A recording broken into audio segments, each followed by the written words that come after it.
If you own a mobile phone, you must see this. For years, the experts have been arguing over them. Some say they're perfectly safe. Others claim they fry your brains. Well, an international team of doctors, including two of Australia's finest surgeons, have just released their latest comprehensive research. And as the father of young children, it really made me sit up and take notice. They say prolonged use of mobile phones could double the risk of malignant brain tumours, the deadliest of all cancers, the kind that leaves no survivors. With an entire generation now growing up hooked on their mobiles, that could be absolutely devastating.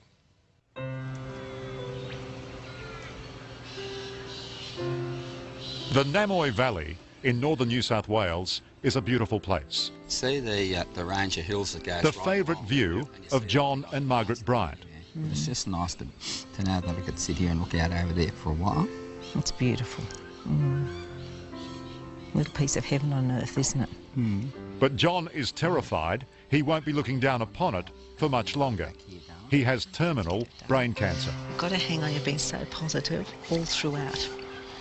So you just got to keep on going. Yeah. While there's life, there's hope. Ironically, after a life of physical toil on the land, this rough and tumble farmer blames modern technology for killing him. His mobile phone. Mate, there's no doubt about mine. I know what killed me. John, you're saying what killed you as if you're already dead.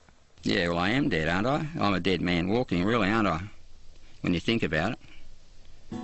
This is when you knew you were in a bit of strife, was it, when you first went up? Oh, yeah, when I started. Last November, John was working in his shearing shed when he lost control of the left side of his body.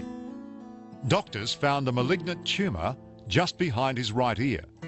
I told Dr. Hughes, he's a very good doctor, I said, I don't want any crap, tell me the truth, you know. He said, I'll tell you the truth. This is the truth. He said, with this disease, there are no survivors, everyone dies. So that was a good introduction to Tamworth Hospital. Your kids know how they go to sleep in the tree without falling out? They got sticky bottoms. This is a large and loving family. What a big nose. The Bryants have carved a full life here through farming and the family trucking business. John's mobile phone has been an essential tool of the trade for the past 25 years. And he's in no doubt those countless hours with it glued to his ear gave him the brain tumour. I can't begin to imagine what you're going through.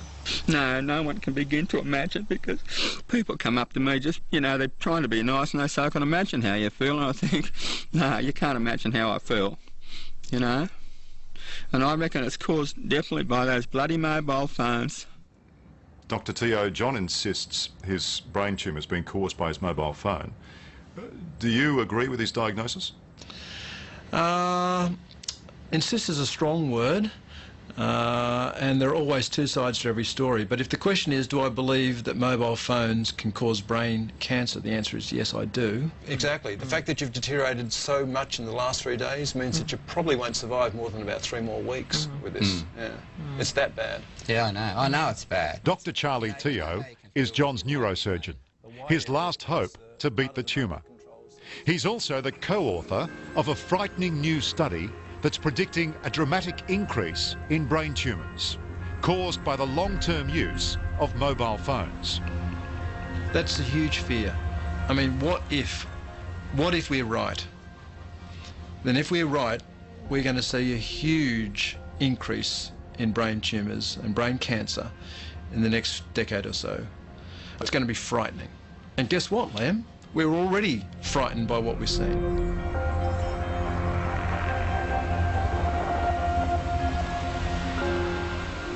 Most of us are pretty wary of these things, and with good reason. Microwave ovens use electromagnetic radiation to cook your food. Now, it's exactly the same energy on exactly the same wavelength as the stuff that's being pumped out of your mobile phone. Admittedly, microwaves are a lot more powerful, but you wouldn't consider for a moment holding your ear up to one of these for hours at a time, day after day. Yet that's precisely what most of us are doing with our mobiles. Long-term use of mobile phones is associated with a doubling of the risk of being diagnosed with certain brain tumours. You're saying that if you use a mobile phone over an extended period, Right. Over 10 years. you double your risk of developing a brain tumour. That's what the data that we've analysed, that's what it shows.